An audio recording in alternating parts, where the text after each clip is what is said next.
की विस्तृत कहानी। बौद्धिका की कहानी 60 से 61 ईस्वी में रोमनों के खिलाफ ब्रिटेन के विद्रोह का केंद्र है। रानी बौद्धिका, जिन्हें उनके शौर्य और नेतृत्व के लिए जाना जाता है, ब्रिटिश द्वीपों पर रोमन शासन के खिलाफ सबसे महत्वपूर्ण विरोध की प्रतीक बन गईं। प्रारंभिक जीवन और विवाह। बौद्धिका का जन्म इकेनी कबीले में हुआ था, जो वर्तमान इंग्लैंड के पूर्वी हिस्से में स्थित था। उनका विवाह इकेनी के राजा प्रसेउदगस से हुआ था, जो एक स्वतंत्र शासक थे, लेकिन रोमन साम्राज्य के साथ मित्रवत संबंध रखते थे। प्रसेउदगस की मृत्यु के बाद उनकी इच्छा थी कि उनकी संपत्ति और राज्य उनकी दो बेटियों और रोमन साम्राज्य के बीच साझा हो जाएं। यह एक समझौता था जो उन्होंने रोमनों के साथ शांति बनाए रखने के लिए किया था। रोमनों का अत्याचार। जब प्रसेउदगस की मृत्यु हो गई, रोमन अधिकारियों ने इस वसीयत का सम्मान नहीं किया। इसके विपरीत उन्होंने इकेनी राज्य पर पूर्ण अधिकार जमाने की कोशिश की।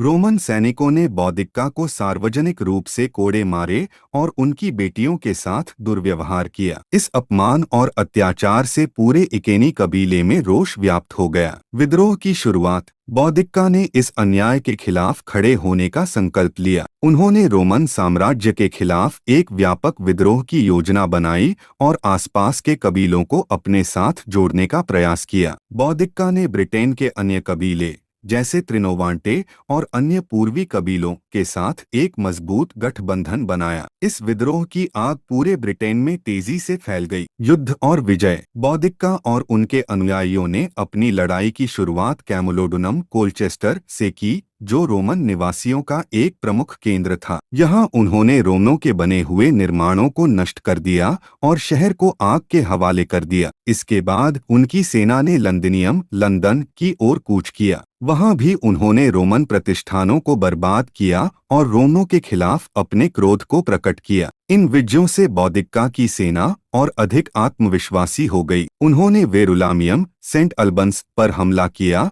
और वहां भी बड़ी संख्या में रोमन नागरिकों को मारा और शहर को नष्ट कर दिया। इन हमलों में बौद्धिका की सेना ने बिना किसी भेदभाव के रोमन नागरिकों और उनके समर्थकों को निशाना बनाया। उनका उद्देश्य रोमन शासन को पूरी तरह समाप्त करना था। निर्णायक युद्ध और पराजय। बौद्धिका की सफलता के बावजूद रोमन जनरल स्वेतोनियस पॉलिनस ने अपनी सेना को पुनर्गठित किया और विद्रोह को दबाने का निर्णय लिया। उन्होंने अपनी सेना को मिडलैंड्स के एक क्षेत्र में संगठित किया, जहां बौद्धिका की सेना से अंतिम लड़ाई हुई। रोमन सेना संख्या में कम थी, लेकिन उनकी रणनीतिक कुशलता और अनुशासन ने उन्हें एक निर्णायक बढ़त दी।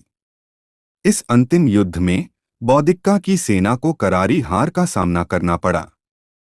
रोमनों ने युद्ध में अपनी श्रेष्ठता साबित की और बौद्धिका की सेना को चारों ओर से घेर लिया।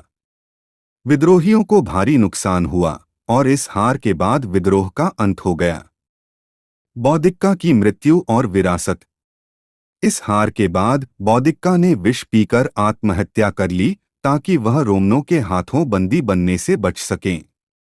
उनकी मृत्यु के साथ ही उनका विद्रोह समाप्त हो गया, लेकिन उनकी कहानी ब्रिटिश इतिहास में अमर हो गई। बौद्धिका ब्रिटेन में स्वतंत्रता और न्याय के प्रतीक के रूप में जानी जाती हैं। उनकी वीरता की स्मृति को सम्मानित करने के लिए लंदन में उनकी एक प्रतिमा स्थापित की गई है, जो उनकी कहानी को जीवंत बनाए रखती है। बौद्धिका की कहानी ब्रिटिश इतिहास में एक महत्वपूर्ण घटना है। यह एक महिला योद्धा की कहानी है जिसने अत्याचार और अन्याय के खिलाफ आवाज उठाई और अपने लोगों के अधिकारों की रक्षा के लिए लड़ाई लड़ी। उनकी कहानी आज भी स्वतंत्रता, साहस और दृढ़ संकल्प की प्रेरणा देती है।